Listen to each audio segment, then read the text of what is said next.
ერთაუბედით დღეს ტროტუარზე მიმავალ ახალგაზრდა მირიანს მანქანა დაეჯახა. ძღოლმა საჭე ვერ დაიმორჩილა და მას შემდეგ ნამდვილი ჯოჯოხეთი ტრიალებს ელიკაშვილების ოჯახში. ტრაუმის შედეგად მირიანს თავის ტვინი დაუსიანდა, სახის და თავის ქალის სულები ჩაემტვრა.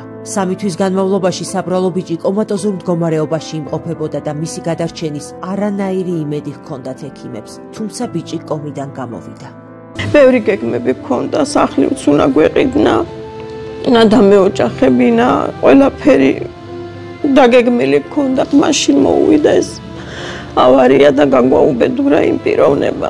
ყველა დედას უსურვებ, რომ შვილები ყავდეს ჯანმრთელები და შვილის სიმწარე არც ერთმა დედამ არ გამოიაროს. მირიანს თავის ტვინზე 4 ოპერაცია ჩაუტარდა. ყველაზე მთავარი კი წინაა. მას ისევ ესაჭიროება ოპერაცია, რომლის მეშვეობითაც ბიჭი სამუდამოდ დააღწევს თავს ამ ჯოჯოხეთს. ამისთვის კი 15,000 ლარია საჭირო. რაქნა საბრალო დედამ, მან უკვე ყველაფერი გაყიდა შვილის სიცოცხლის გადასარჩენად. აი ასე გამოიყურებოდა მირიანი, სანამ ის ტრაგიკული დღე დადგებოდა მის ცხოვრებაში. კეთილო ადამიანებო, ახლა მხოლოდ თქვენზეა დამოკიდებული, რომ საბრალო დედაშვილის ჯოჯოხეთური ცხოვრება დასრულდეს და მირიანმა ცხოვრება ახალი ფურცლიდან დაიწყოს. თუ კი ვინმეს რამე შეძლება გაქვთ, ლარი იქნება, 50 თეთრი იქნება, თუ რა იქნება, იქ გთხოვთ, უღრმესა გთხოვთ, რომ ჩემ შვილს ოპერაცია გაუკეთდეს და ფეხზე მაინც დავაყენოთ. უფალი გადმოგხედავთ 100 მაგად და 1000 მაგად. აი ესეთ გაჭირვებულებს და აი ესეთ